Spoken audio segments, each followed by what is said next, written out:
Buenos días, ¿cómo están? Bien, estamos en el 18º Congreso Argentino de Psicología en su última jornada, en la sección Diálogos Centrales y en la sala Silvia Bleismar. Hemos invitado para esta mesa a la doctora Ana María Hermosilla. El título de su exposición es Relación de los psicólogos y las psicólogas con las normas. Breve reseña, estado actual y desafíos. Ana María Hermosilla es licenciada en Psicología por la Universidad Nacional de Mar del Plata, doctora en Psicología por la Universidad de Buenos Aires, profesora por concurso en el grado universitario de Ontología de la Psicología, investigadora categorizada en temas de ética, deontología y ampliación de derechos en la generación de conocimientos y práctica de psicólogos y psicólogas en Argentina. Representante por Argentina en la Comisión de Ética en los encuentros integradores de psicólogos del Mercosur. Coordinadora de las comisiones de creación del Código de Ética Nacional de la FEPRA y revisiones posteriores. Autora de artículos científicos con referato, compiladora de 2 libros y autora de varios capítulos de libros sobre la temática en cuestión. Bienvenida, Ana María, te escuchamos, queremos conversar con vos, dialogar con vos sobre estas cuestiones que atañen a la ética profesional. Adelante, Ana María, un gusto verte. Igualmente, Alejandro, ¿se escucha? Tengo Perfecto, como... perfecto, sí. Voy a sacar los lentes porque este rebote, viste, así que te veo difuso. Bueno, buenos días a todos y a todas. Un gusto compartir este espacio y van varios congresos de FEPRA donde afortunadamente puedo presentar estas cuestiones. Decir que con FEPRA y la Universidad Nacional de Mar del Plata nos une un vínculo de muchos, muchos años. Estaba recordando que allá por el 94 firmamos nuestro primer convenio de cooperación cuyo objeto era transferir los conocimientos que íbamos produciendo en un proyecto que entonces dirigía Alberto Vilanova. Ese proyecto tenía 2 ejes, un eje en la formación y un eje en la ética. En este último, por mi pertenencia a la cátedra de ontología, como bien expresó Alejandro, fui convocada a los encuentros integradores. Pero bueno, para hacer un ordenamiento de esta exposición, me gustaría plantearlo o pivotearlo desde desde el lema de este congreso, ¿no? Impactos sociales y nuevas construcciones. ¿Y cómo fue el derrotero? Brevemente, para no cansar, no desde la historia de la psicología, que hay invitados que son mucho más calificados que yo para hablarla, sino desde la historia de la profesión en relación con las normas, para poder comprender desde allí, o por lo menos dar indicios de comprensión al momento actual, que como todo lo que ha sido la relación de los psicólogos con las normas, también presenta sus peculiaridades y dificultades. En los años posteriores a la dictadura militar, no me veo, mi identidad sin anteojos no, así que discúlpenme el reflejo, pero vamos por esa. Digo, en los años posteriores al gobierno militar, en esa primavera democrática, se sancionaron se comenzó bajo el lema hacerle legal lo legítimo, la legitimación de las prácticas ya estaba dada, pero desde inicio los psicólogos tuvimos serias restricciones normativas para ejercer la misma. De hecho, también tiene que ver con los contextos, obviamente, sociopolíticos, los golpes de Estado, las interrupciones del Estado de Derecho. O sea, hay muchas variantes para poder comprender lo que pasó o lo que nos pasó como profesión. Pero decir que esta profesión que fue producto de la discusión que se dio hacia finales del gobierno peronista, cuando se planteaba el plan quinquenal, en relación a pasar de un modelo agroexportador a uno industrial, se vio allí se vislumbró la posibilidad de que surgiera un nuevo actor social que venía en ese momento de los gabinetes, tanto los psicotécnicos, educacionales como laborales. En ese punto, en el primer Congreso de Psicología que registra este país, que se hizo en la emblemática ciudad de Tucumán, se decide la creación de las carreras de psicología, año 54. Deviene el golpe del 55 y por lo tanto la creación de las carreras surge en un gobierno de facto, pero en realidad su promoción o su postulación, digamos que, justo es decirlo, viene del gobierno anterior, del gobierno democrático anterior. La primera carrera se crea en el 56 y lo que se produce allí es el primer hito en relación con las normas, ya que el Estado crea una carrera mayor de grado universitario a la cual no le fija incumbencias, hecho inédito en la Universidad Argentina. De manera que los primeros egresados que egresan en el año 62 en UBA salen a lo que se llama hoy mercado laboral sin un campo definido de aplicabilidad de sus conocimientos. Agregado al otro golpe militar que se da a unos años posteriores, que es el de Onganía, ¿sí? El derrocamiento de Arturo Illia, donde aparecen no solo ausencia de legislación, que era lo que ya teníamos hasta ese momento, sino además cuestiones proscriptivas en cuanto al ejercicio profesional, donde se coloca al psicólogo como auxiliar técnico dependiendo de un médico psiquiatra. O sea, la cuestión está, en la mesa de hoy es ética y psicología, pero la cuestión de la ética y la psicología fue bastante controversial en los primeros momentos de nuestra práctica por estas dificultades de falta de encuadre normativo, lo cual no implica que los psicólogos egresados no tuvieran responsabilidad en el ejercicio de sus prácticas. Lo claro era que como profesión autónoma, que debió haber sido desde inicio, no tenía un corpus deontológico o un corpus ético acordado por los propios psicólogos, que es lo que caracteriza justamente el ejercicio de las profesiones. Dicho esto, el derrotero que significó esa primera etapa, también hay que decir, en este punto siempre sostengo que la persecución no fue policial, digamos, pero sí la restricción era la imposibilidad de trabajar por obras sociales autónomamente, la imposibilidad de tener otros recursos en cuanto a atender a los pacientes. Digo pacientes porque la primera etapa de la profesión, prácticamente por el tipo de formación que se impartía, iba dirigida hacia la práctica clínica casi excluyentemente.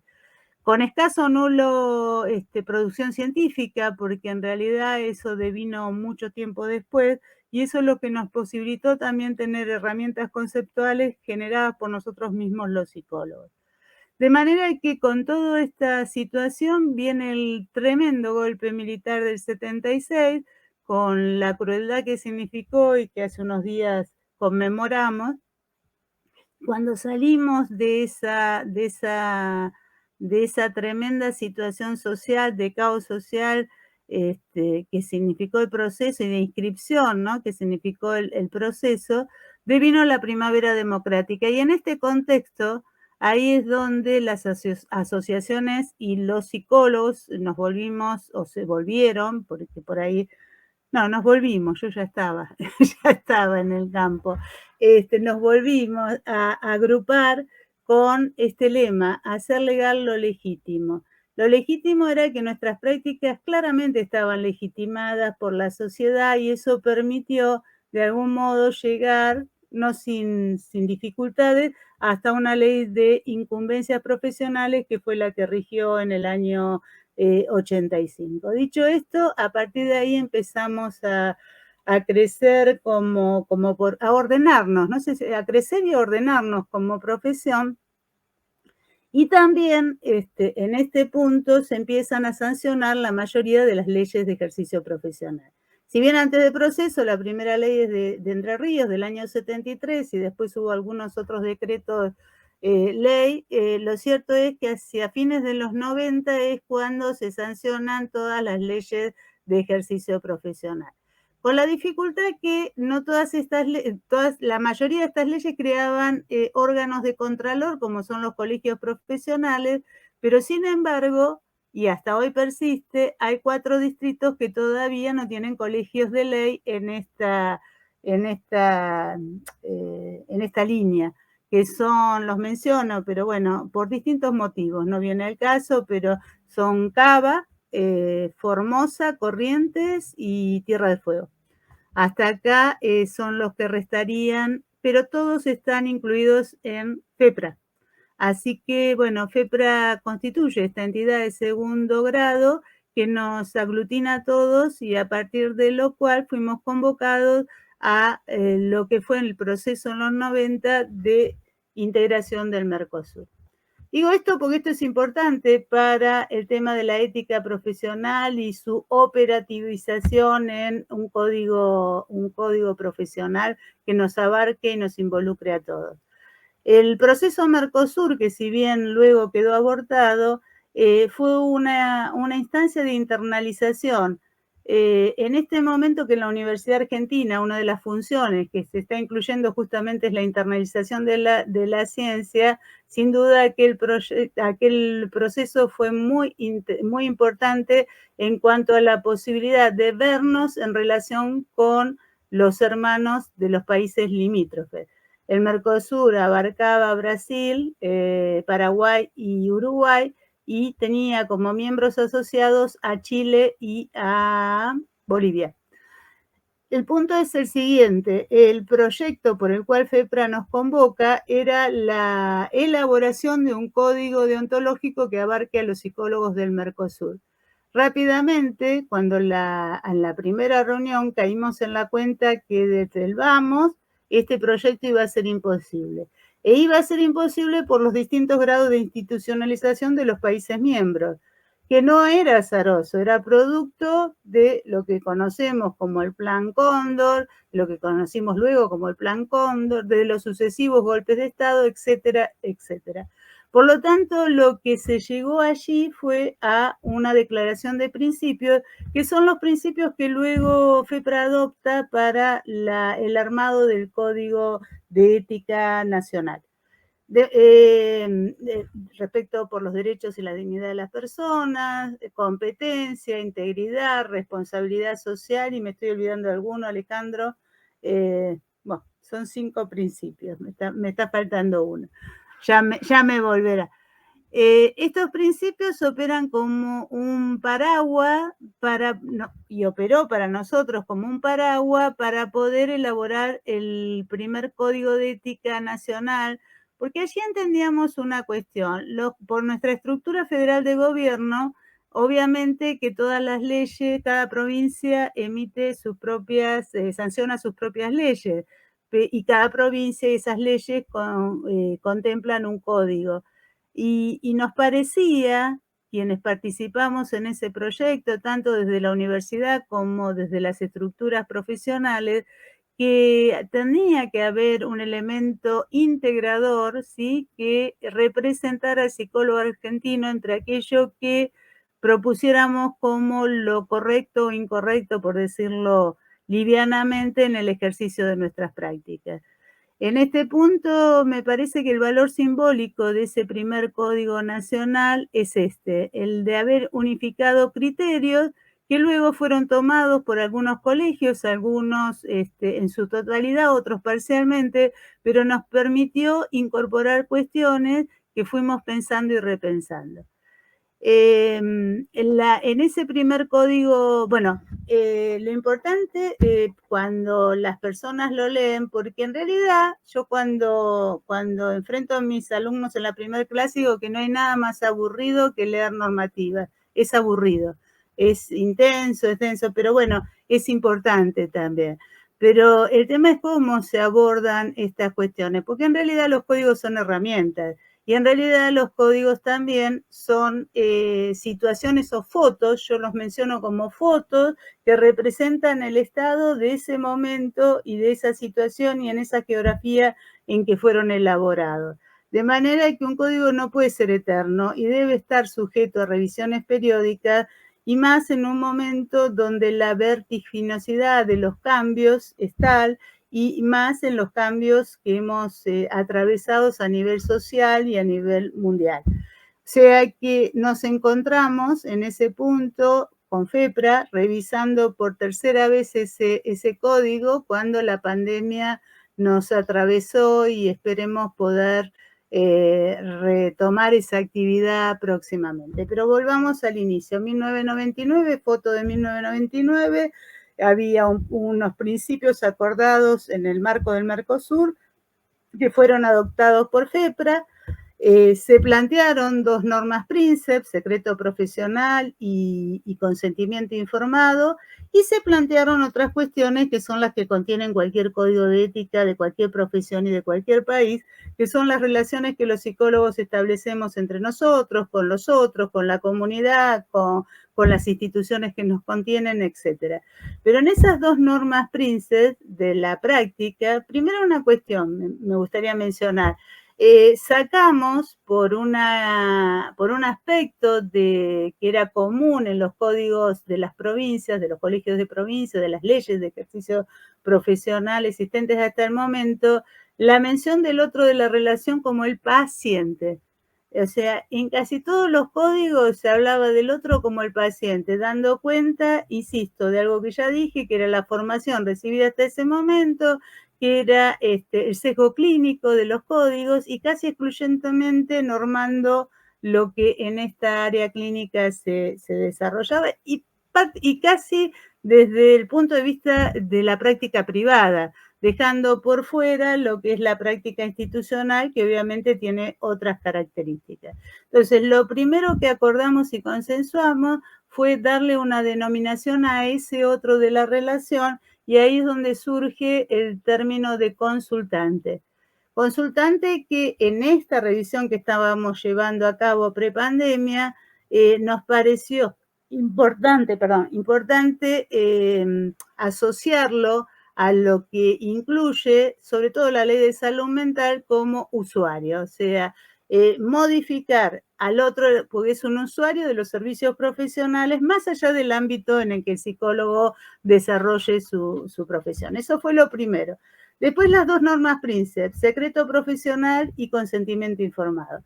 Secreto profesional era una norma que claramente teníamos muy claro los psicólogos, tal vez producto de la práctica médica, etcétera, etcétera, o sea, como asociación o como desprendimiento, pero no estaban tan claras las limitaciones de ese secreto profesional. Y eso, el código de FEPRA vino a echar luz sobre ese aspecto desde todos los niveles, no solo deontológico, sino también legal. El problema se presentó, estoy hablando del año 99, y yo diría que en la primera década de este siglo nos abocamos a esta otra norma que tanto costó incorporar en la psicología, que fue el consentimiento informado.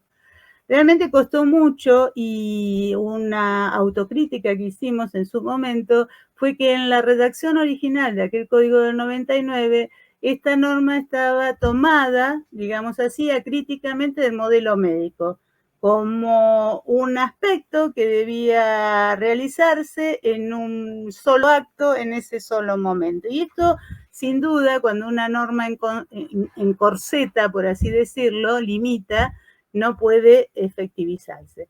De manera que, bueno, FEPRA tuvo mucho que ver con esto, introdujo el tema en sus congresos, recuerdo uno en Santiago del Estero que fue muy debatido, y a partir de ahí, y a partir luego en la década posterior con la sanción, no, la misma, porque en 2006 fue la ley de niños, niñas y adolescentes, y a partir de ahí todo el ramillete de leyes 26.000, todas estas leyes contemplan el tema del consentimiento.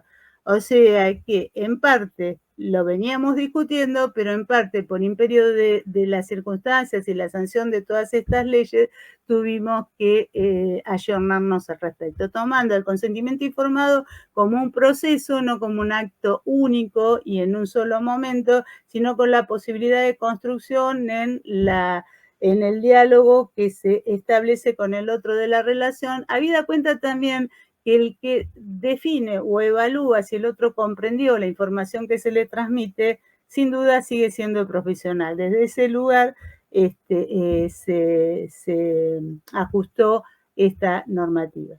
Y así en el 99 y así en el 2014 hicimos la primera revisión, donde se incluye el tema de género como mención. 14. Después hablaré de género, pero en el 2014 se incluye que éramos sensibles los psicólogos argentinos. No hablábamos de psicólogos y psicólogas, pues tampoco había lenguaje inclusivo. O sea, todos estos cambios en el devenir histórico van hablando de alguna manera, todo me vuelve al lema de este congreso, los impactos sociales y las nuevas construcciones, porque cada impacto tiene la obligación o nos pone en la obligación de ir generando nuevos discursos y nuevas construcciones. Y esto fue lo que en el devenir de este dinamismo que tienen las normas deontológicas en su interlocución con la sociedad, con los cambios sociales, con las nuevas normativas, se produce. Entonces, en esa revisión decíamos, en una bajada, digamos, en la primera hoja decía, los psicólogos somos sensibles a las cuestiones de género, pero por una cuestión de comprensión utilizaremos el neutro, ¿no? O sea, los psicólogos. O sea que, de alguna manera, visto desde hoy, en esta deconstrucción que el género propone, obviamente era un ajuste por la galería, digamos, pero visto de hoy, en aquel momento fue de avanzada, y esto también hay que decirlo. Y junto con esto, bueno, en base al debate y a las nuevas conceptualizaciones de consentimiento, pudimos redactar las normas. También, tímidamente, pusimos algo sobre el avance de las tecnologías, año 2013. La pandemia nos obligó a sentarnos en plena pandemia a revisar y recomendar algunas líneas en relación a las terapias online, porque claramente el contexto, acá más que nunca, aquel dicho de Janine Pouget, el contexto se hizo texto crudamente, y desde FEPRA fuimos convocados y aquella comisión que estaba revisando el código se puso a trabajar en algunas recomendaciones. Recomendaciones que también dejaron problemas que sin duda son desafíos, ya no desde lo estrictamente normativo, sino de lo que significa nuestras instituciones, las instituciones que nos alojan, en este caso los colegios profesionales, en relación a esta nueva realidad que la pandemia nos imprimió.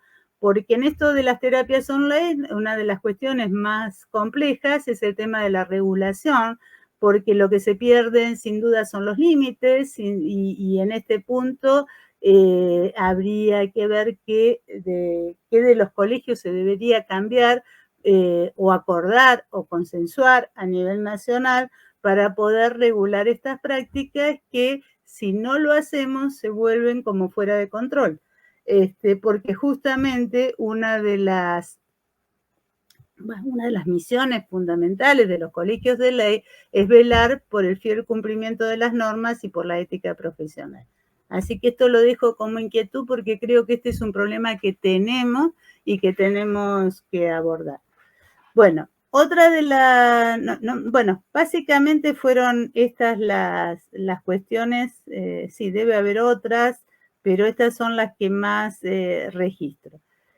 Mientras tanto, hacíamos esto, se venían sancionando toda una serie de leyes progresivas, ¿no? De promoción, de protección, de cuidado, porque en el año 94, con la reforma constitucional, se incluye en el plexo normativo de la Constitución Nacional, en el artículo 75 concretamente, todas las convenciones internacionales a las que Argentina adhirió.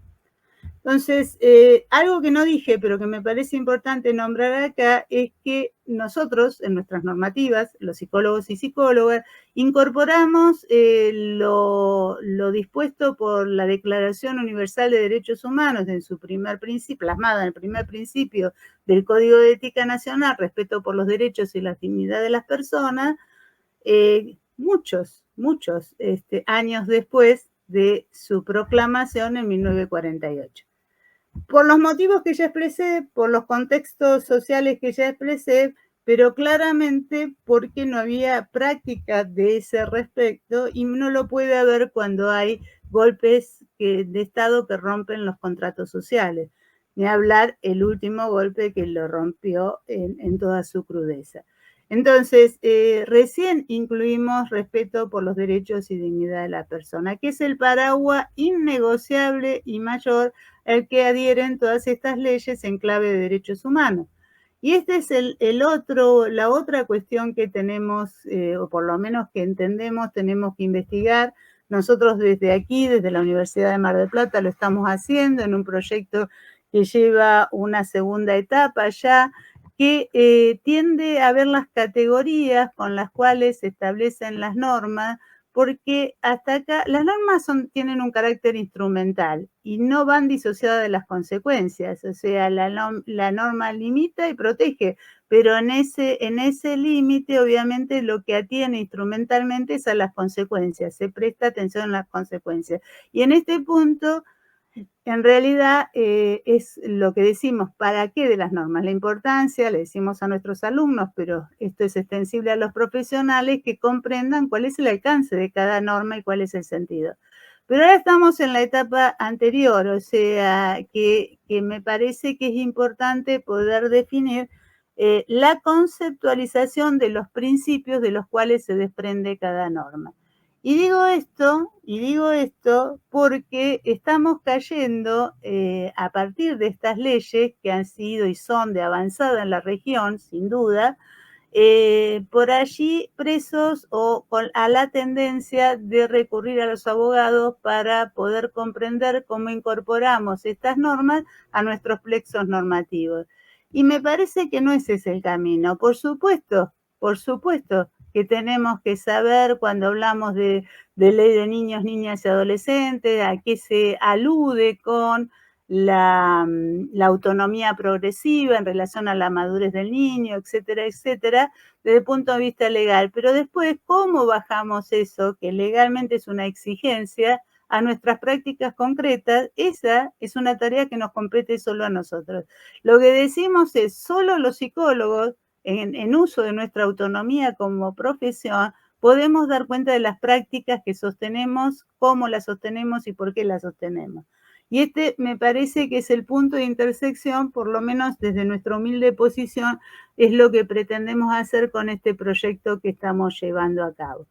Y en esto de poder ver la conceptualización de las normas, tomamos variables como son la dignidad, por supuesto, como es la vulnerabilidad. La vulnerabilidad no es que, si bien todas estas normas 26.000, hoy ya 26.000 y 27.000, en realidad la denominación me quedó chica. En las 26.000, el tema que se protege es poblaciones o grupos que para ejercer su ciudadanía se pretende proteger sus derechos. En este punto surge el tema de la vulnerabilidad. La vulnerabilidad no es un concepto tan viejo como la dignidad en nuestras normas. Más bien es un concepto que aparece hace 25 años en la Declaración de Helsinki, y tampoco es un concepto absoluto, como sí lo es la dignidad. La dignidad en realidad es una adscripción que viene por el hecho de ser humanos. En el sentido kantiano de la cosa se pregona, o sea, la dignidad como derecho personalísimo es innegociable, es no limitable, no irrenunciable, etcétera. Tiene toda una serie de características donde se deja claro que en todas las sociedades del planeta hay desigualdades, pero que cada sociedad en algún punto decide cuál justifica, digamos, o acepta determinado grupo de desigualdades. Lo que nunca deja de lado de esto es el respeto por la dignidad de las personas, o nunca debería dejarlo de lado, digamos. Entonces, ese es en el caso de la dignidad como paraguas soporte de todas las normativas. Ahora, en el caso de la vulnerabilidad no es un concepto absoluto.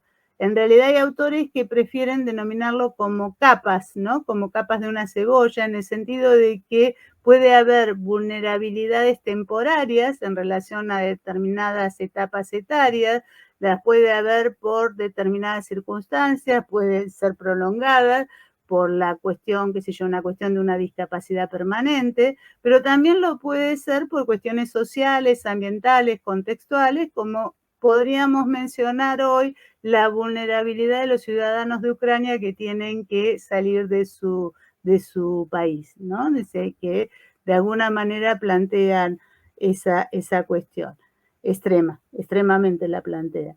Entonces, son conceptos que nos vienen, ¿sí? Y que tenemos que llevarlos a nuestras normas y poder pensar cómo plasmamos esos principios luego en normas. La otra cuestión es la intimidad por allí, si bien es un concepto como todos estos, o sea, son polisémicos, todos estos conceptos lo son, hay que pensarlos desde intercepciones que no solo nos vienen del campo de la psicología, sino de la filosofía, la sociología, el derecho, etcétera, y poder hacer una síntesis en lo que representan para nosotros en relación de la práctica concreta. Entonces, lo que estamos tomando de estos conceptos, y género que justamente lo elegí por una cuestión, digamos, tal vez etaria, ¿no? Pues nosotros, o yo, me considero hija del patriarcado por una cuestión de edad, pero en realidad todo este maravilloso movimiento que no es nuevo, porque ya hay varias olas de feminismo en el mundo, y sin embargo, de 2015, desde aquel 3 de junio de 2015 hasta ahora, con el Ni Una Menos como hecho negativo que propuso esa enorme marcha y todos los procesos de construcción que estamos atravesando, en realidad, curiosamente, el otro día me proponen, curiosamente y no tan curiosamente, poder plantear estos temas en clave de género, en clave de perspectiva de género. El otro día escuchaba a una colega en este congreso justamente que no es lo mismo hablar de género que de perspectiva, y sí, no hay que tratar tan livianamente los conceptos.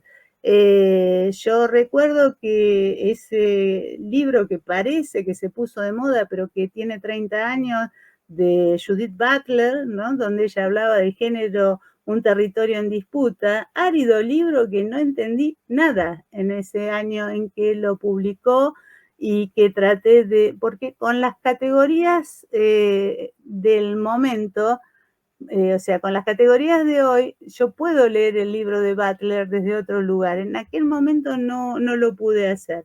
Y realmente cuando hablamos de género hablamos de diversidad. Lo que justamente planteaba Butler en el libro era una crítica a la heteronormatividad, ¿no?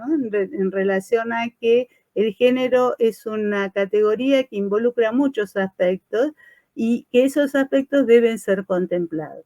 Con estas categorías, la idea de nuestro proyecto es realizar una guía de buenas prácticas. Y acá nos metemos en otro problema, ¿qué son las buenas prácticas? O sea, no pretendemos plantear buenas prácticas en el aspecto moral de la cuestión, por supuesto, lejos estamos de eso, sino brindar herramientas. Buenas prácticas, buscamos varias definiciones, la que más hasta acá, puede haber modificaciones, pero la que más nos atrapó fue una que dice que las buenas prácticas son aquellas probadas, ¿no?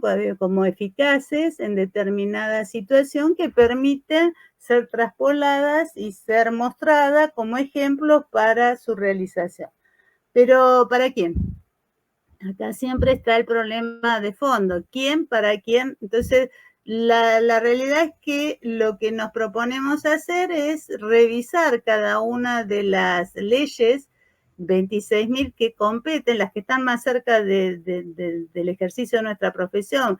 A nuestros estudiantes, por una cuestión también de tiempo, tomamos 4 de estas leyes, que son la Ley de Derechos del Niño, Niña y Adolescente, la Ley de Derechos del Paciente, la Ley de Salud Mental y la Ley de Discapacidad. Tomamos esas 4 para poder, que creemos que son las que más están relacionadas, con las que más pronto se van a encontrar, como para poder desguazarlas en algún punto y poder comprender en qué va en el ejercicio de la psicología. Y lo importante de estas leyes, como centralidad me parece, es desmistificar esta cuestión de entender al otro como en función de la problemática que lo sostiene o que tiene, o que lo atraviesa, mejor dicho. Es decir, por allí, antes de poder pensar en esta clave de derechos humanos, hablábamos de los discapacitados, hablábamos de los pacientes psiquiátricos, los locos, etcétera, etcétera, como categoría. Y en realidad, a partir de todo lo que ya expresé, de dignidad, respeto por los derechos de la dignidad, estas leyes toman la centralidad de la dignidad de la persona humana. Por lo tanto, estamos hablando de una persona en situación de discapacidad, de una persona en situación de padecimiento mental, de una persona con un grado de inmadurez como puede ser un niño, niña o adolescente, que sin embargo no le niega el derecho de ser persona y de ser tratado como tal en su subjetividad, o como dice la Ley de Derechos del Niño, el derecho a ser oído, expresión que por otra parte de la cual soy bastante crítica. Desde la psicología podríamos decir que el niño debe ser escuchado más que oído, pero bueno, en todo caso este es otro atravesamiento clínico. Entonces, bueno, más o menos era contarles esto, por qué lado íbamos, y seguramente me quedan, no sé si me ayudás, Alejandro, a poder dialogar, digamos, y por ahí sale algo más. Sí, Ana María. Bueno, en primer lugar, agradecerte y felicitarte por el recorrido que has hecho en estos minutos, arrancando por, bueno, estamos en el Congreso Argentino de Psicología y vos mencionaste el primero del 54 en Tucumán, ¿sí? Y todo el recorrido que hiciste, de modo muy claro, muy conciso, de cómo fuimos en la profesión desde aquellas primeras cortes, ¿no? De los primeros años de la década del 60, construyendo, de alguna manera construyendo un rol profesional, que fue, digamos, vos mencionabas también la cuestión de las normas. En ese sentido podemos hablar de que las primeras normas fueron restrictivas, ¿no? Vos lo dijiste, ¿no? Por ejemplo, ya incluso podemos considerar un antecedente en la resolución Carrillo del 54, donde no había psicólogas todavía, pero ya había una norma que establecía que eso, por ejemplo, la psicoterapia y el psicoanálisis solamente podían ser ejercidos por los médicos. Ya cuando egresan primeras psicólogas, sobreviene la ley 17.132 de Onganía, y restrictiva en el sentido de que restringían parte de nuestras prácticas, sobre todo en el área clínica. Después vendrán las resoluciones de Yerena Amadeo en el año 80, en plena dictadura, que se conoce como la resolución de los 3 no.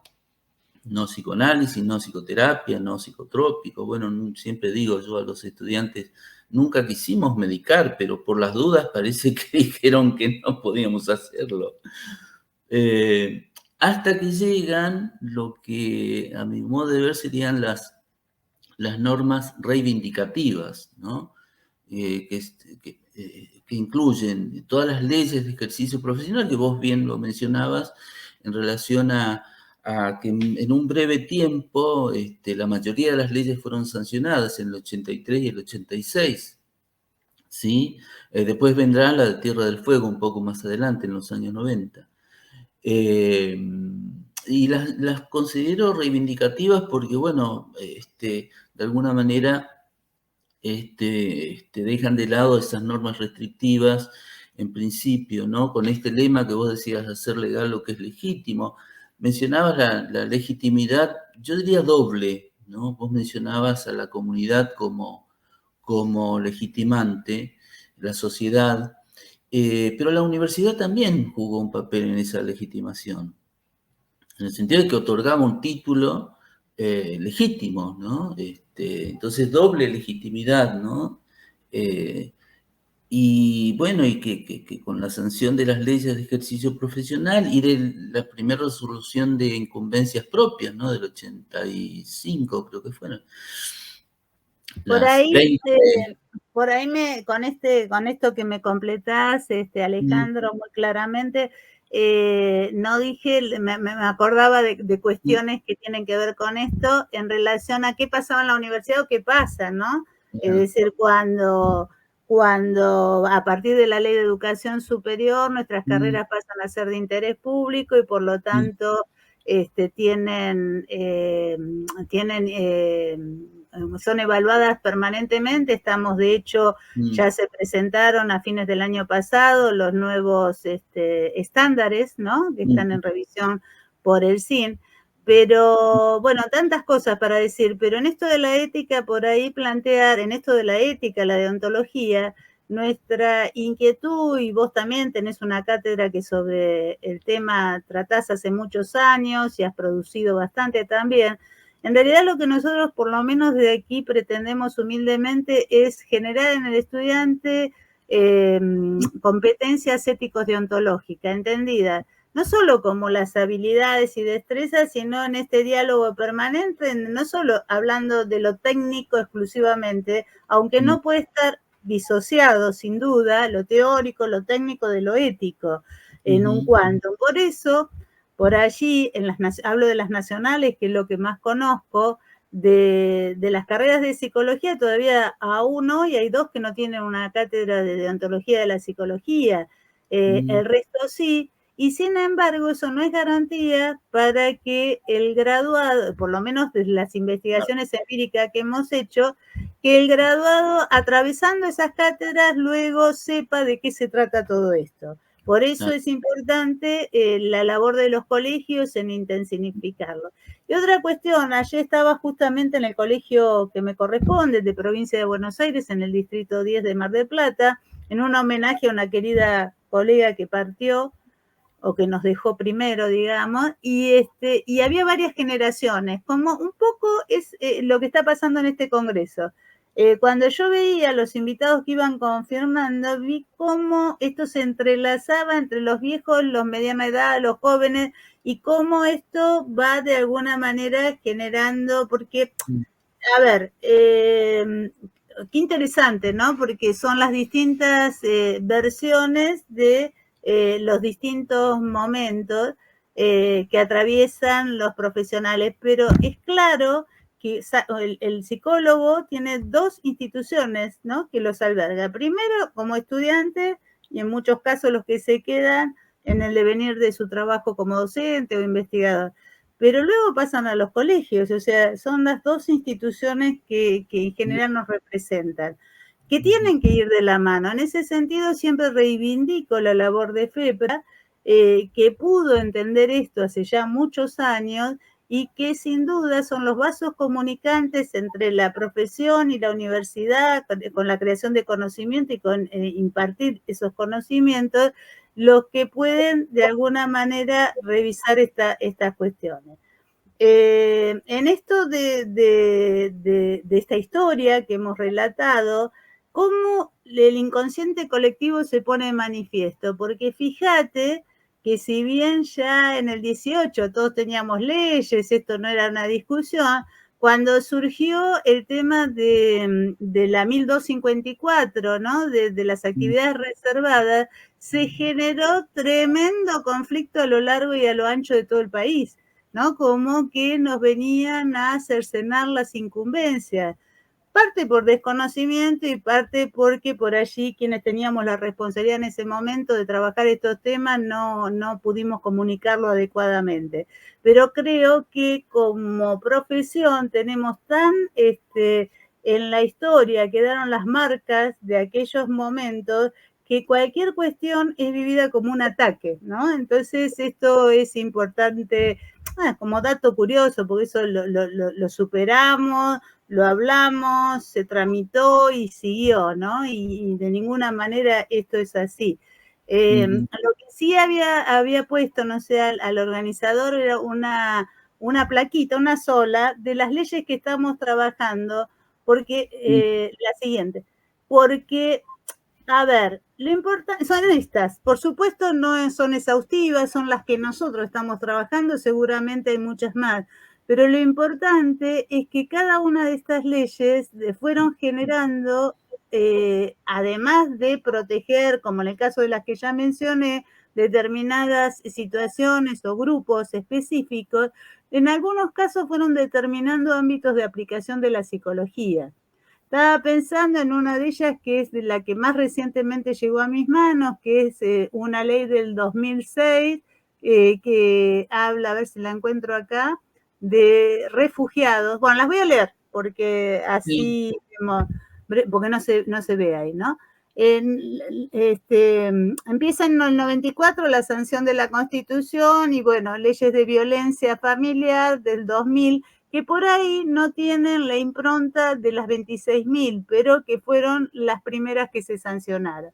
Luego el Programa Nacional de Salud Sexual y Procreación Responsable, los derechos del paciente en relación, no, los derechos, vos sabés que no veo bien, los derechos en relación con el embarazo, el trabajo de parto y posparto, ley del parto respetado, que de hecho tenemos un proyecto que está trabajando este tema también, la protección integral de los derechos de niñas y adolescentes, el régimen para las intervenciones de contracepción quirúrgica, la Convención sobre los Derechos de las Personas con Discapacidad, el reconocimiento y protección del refugiado, a esta quería hacer mención, ahora lo digo, la Convención sobre Eliminación de Formas de Discriminación, la prevención y sanción de personas de trata, el tema de la trata, la violencia en ámbitos institucionales, la ley de salud mental, el matrimonio igualitario, el aborto punible, el derecho a la identidad de género, la modificación del Código Penal en la ley de femicidio, la protección contra el ciberacoso o el grooming,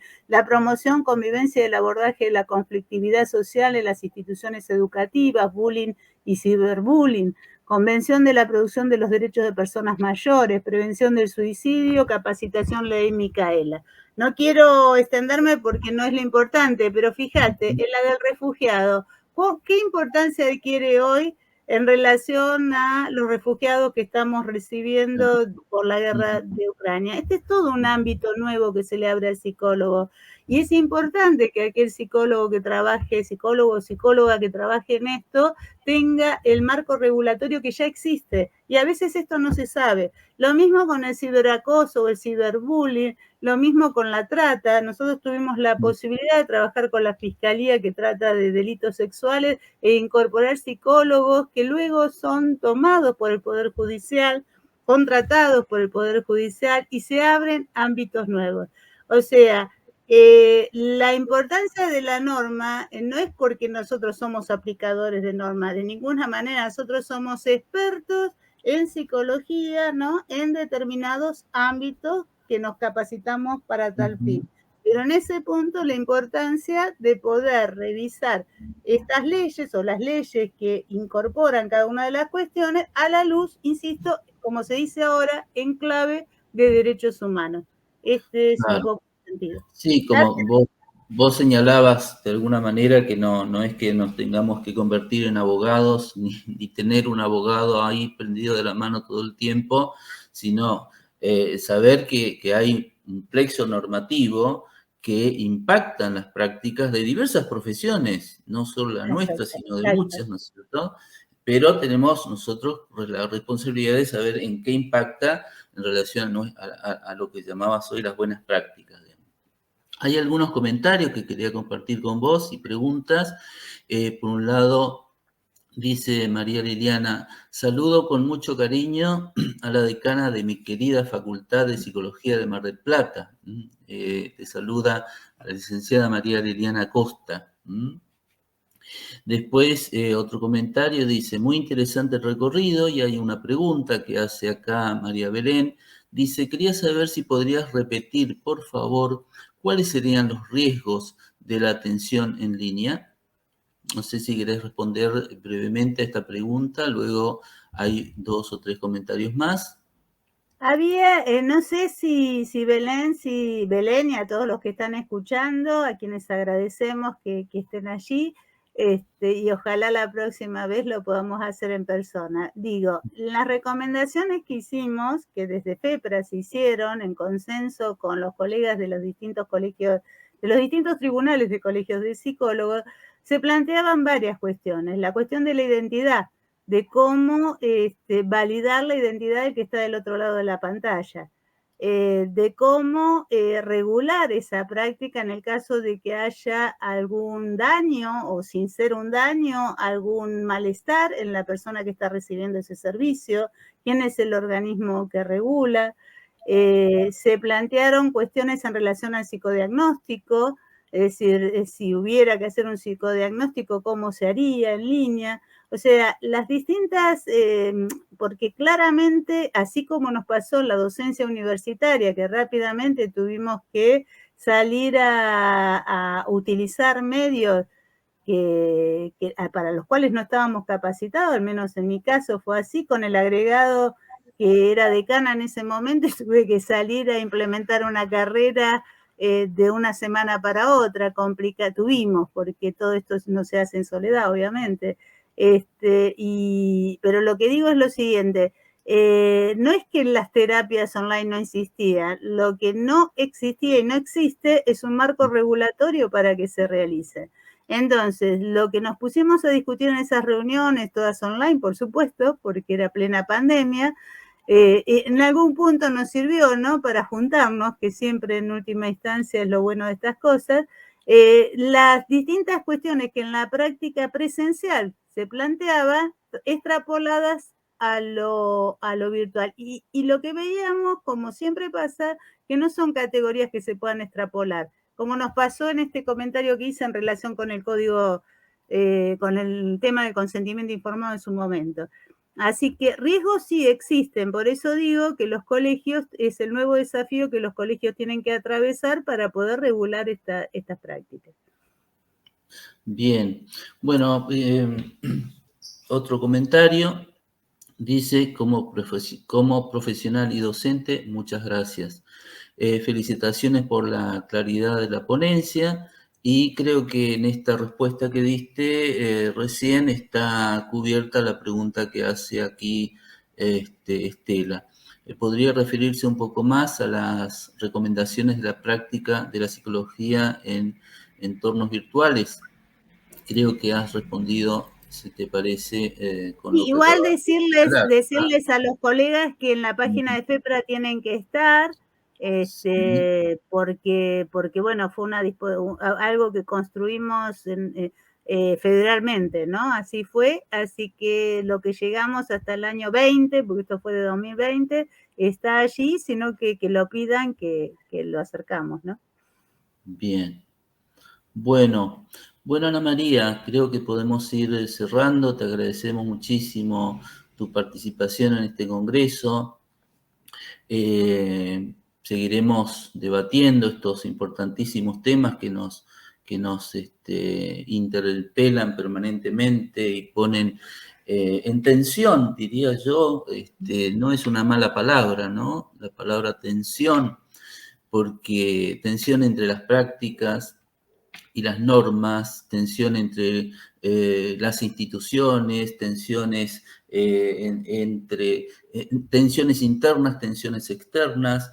Creo que tenemos que manejar más esta palabra, incluirla, porque es lo que nos moviliza. Creo que estas tensiones son las que nos movilizan a seguir debatiendo, conversando. Y así como decíamos hoy, desde ese primer esbozo de carrera en el 50 y pico, y los intentos siguientes y la consolidación de la profesión y de la disciplina en nuestro tenemos que seguir construyéndola con esfuerzo y otra palabra que me atrevo a incluir acá, con la pasión con la que todos lo estamos haciendo. Así es. Bueno, María. Muchas gracias en tu nombre a FEPRA y seguiremos con la Bueno, revisión del código, que es la sí, tarea sí, que nos viene en el año que estamos. Gracias a perfecto. todos y todas. Bueno, Ana María, hasta pronto, un abrazo. Chau, chau. Chao.